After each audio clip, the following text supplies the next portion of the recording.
Bonsoir, le stade Geoffroy Guichard où l'association sportive de Saint-Etienne a un besoin urgent de points. En effet, les Verts restent sur 3 défaites consécutives à Lille contre le Paris Saint-Germain et puis à Nice, une sévère correction 3-0 où les Stéphanois ont été carrément nuls. Saint-Etienne a encaissé 7 buts contre en 3 matchs, 1 but pour. Il y a l'absence bien sûr de Wolfhard parti pour Bochum, acheté 5 millions de francs. Il y aura Pérez absent, Passy absent, Delpech absent et Bertilsson suspendu du côté de Martigues. Et Martigues, Pierre, c'est aussi un petit peu comme Saint-Etienne, c'est une équipe qui a un besoin de se rassurer, un besoin de points importants.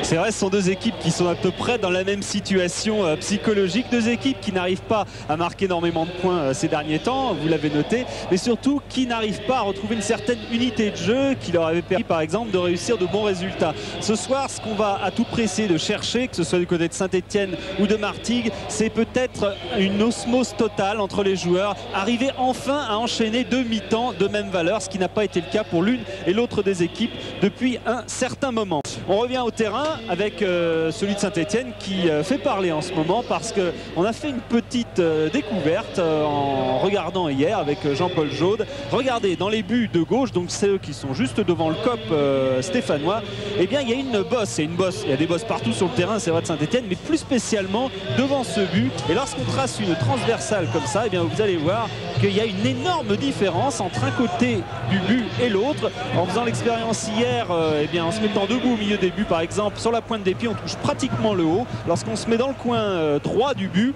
on est à 10-15 bons centimètres de cette transversale, ce qui fait quand même une différence qui n'a sûrement pas échappé à Grégory Coupet, Grégoire Margoton. On va lui demander si c'est peut-être la première victime de ce bosselage au niveau des cages. Est-ce que ça perturbe un gardien pour vos appuis par exemple? Pour tout ce qui appuie, non, pas trop, puisque c'est quand même pas des bosses aussi importantes que ça. Mais pour tout ce qui est frappe à terre, c'est vrai que c'est une attention plus vigilante qu'il faut avoir. Et bon, bah, c'est une habitude à avoir, c'est tout. Et vous l'avez pris cette habitude maintenant après quelques matchs en D1 et ici à Geoffroy Guichard? Oui, c'est une habitude, mais non, on se méfie toujours, hein, c'est sûr. Merci.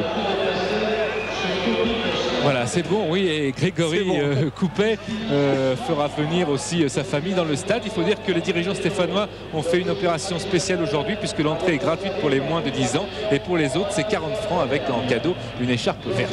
Et Tolo, la clé du match, c'est la clé du match. Ouais, ce sera aussi peut-être la clé du match. Il a marqué 10 buts depuis le début de la saison, Didier Tolo. Il a toujours un petit pincement au cœur quand il arrive à Saint-Etienne et justement on l'a rencontré quand ils sont arrivés les Martégots sur le coup de midi. Compagnon de chambrée de Christophe Chaintreuil depuis 4 ans, les deux hommes se trouvent les yeux fermés sur le terrain, originaire de Boins-sur-Lignon à 50 km à peine de Saint-Etienne. Simple, attachant, Didier Tolo a le visage des bons jours. Enfin, Tolo a tourné la page galère et le sourire l'habille quand il revient sur un air qu'il connaît bien, celui du vert. 6 buts seulement en 2 ans, problème réglé sous les couleurs sang et or de Martigues, avec 13 buts l'an passé et 10 cette année, dont aucun pénalty. Mais par exemple un extraordinaire coup franc inscrit face à Cassar et Sochaux. Preuve que le mot clé chez Tolo, c'est bien la confiance que ne lui accorda jamais dans le Forez Jacques Santini. À Martigues, j'ai trouvé un environnement qui me convient. Tout le monde me fait confiance, du dirigeant à l'entraîneur, aux joueurs. Donc c'est vrai que depuis 2 ans, je suis bien dans ma tête.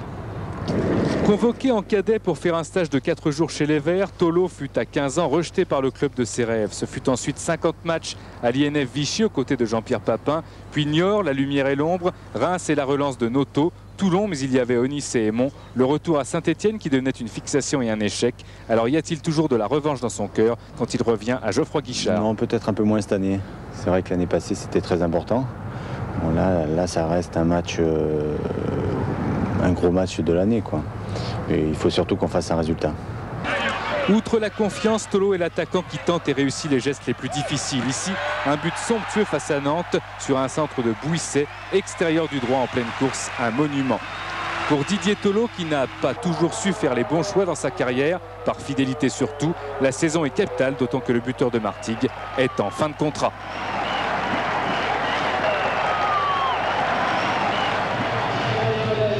Voilà le COP stéphanois qui n'a pas oublié Didier Tolo et un autre buteur, Pierre, c'est Titi Camara. Ouais, Tolo 10 buts, Camara 6 buts.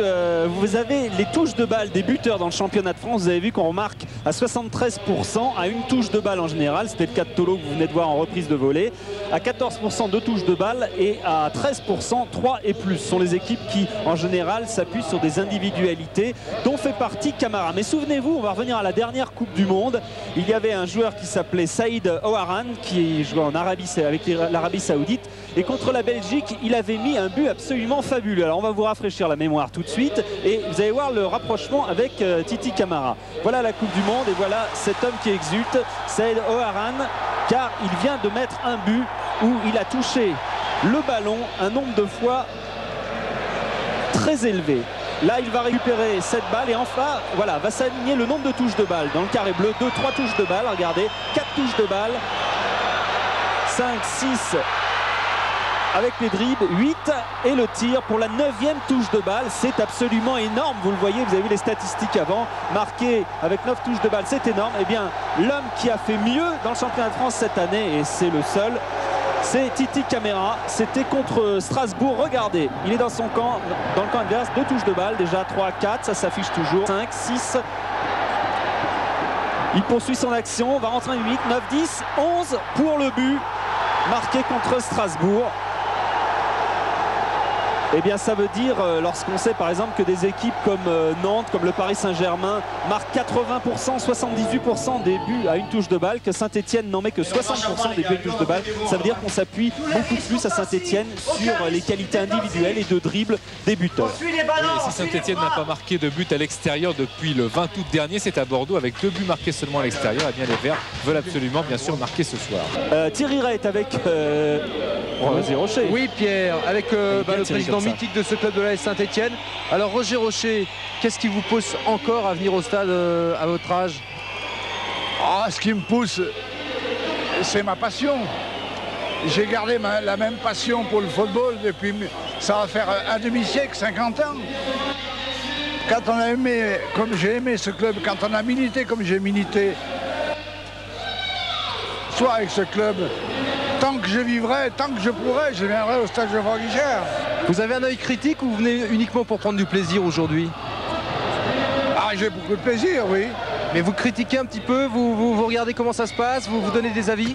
Je n'ai jamais tellement critiqué en exercice. C'est pas aujourd'hui en tant que retraité que je vais critiquer. Je donne mon opinion tout à fait en privé, pas d'une façon officielle.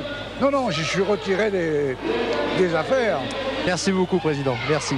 Thierry Ray et président Roger Rocher avec l'écharpe verte, car ce soir, Denis, c'est une opération spéciale pour attirer le public.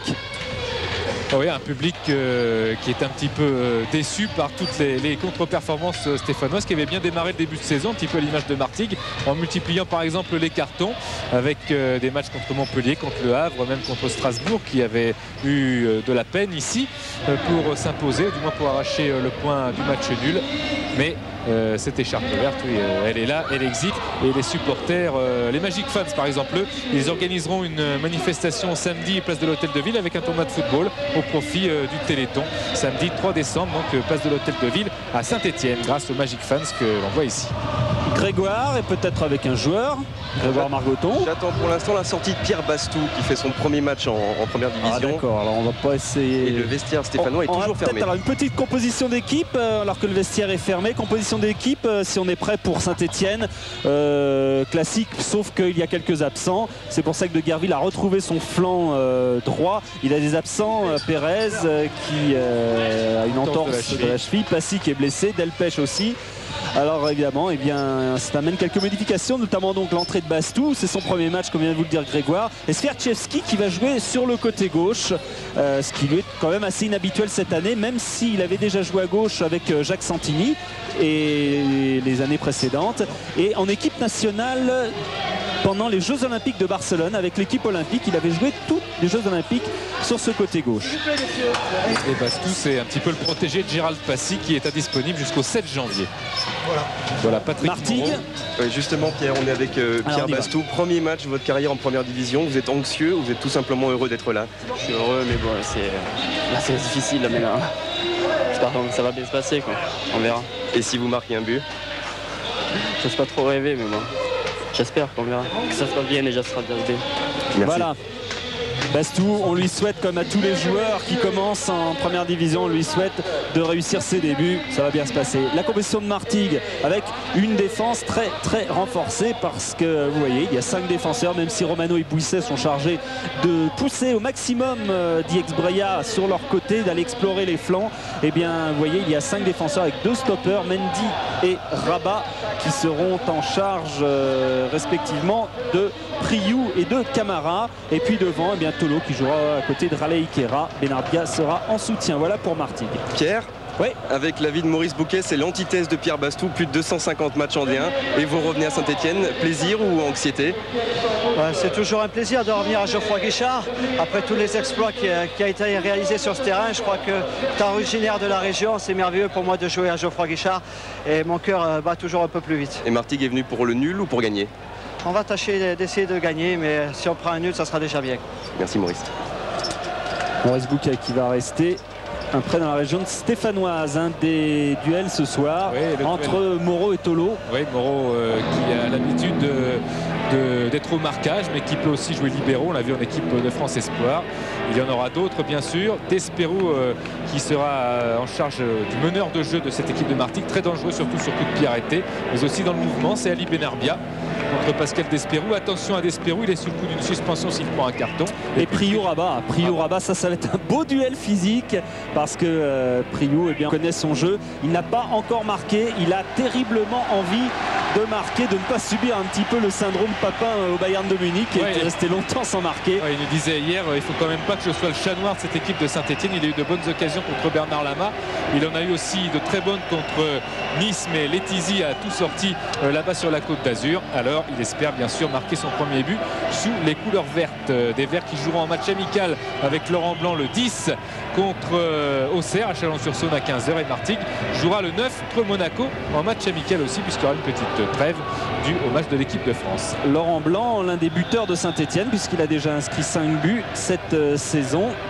Et l'arbitre sera Monsieur Puyalt, qui a déjà officié lors de Martigues-Le Havre, victoire 2-1 pour les Martégots, mais qui n'a jamais arbitré cette saison l'association sportive de Saint-Etienne. Il a déjà infligé 3 cartons rouges depuis le début de la saison, l'un à Coët, le Nantais, l'autre à Gava, le Lyonnais, et l'autre à Denis, le Rennais. Et voilà l'un des joueurs de Saint-Etienne qui a été un petit peu repris par le coach Elie Baup, car il a été quand même l'auteur de quelques bévues, notamment contre le Paris Saint-Germain. Et Grégory Coupet qui aura 22 ans le 31 décembre prochain. Coup d'envoi de ce Saint-Etienne-Martigues dans quelques secondes.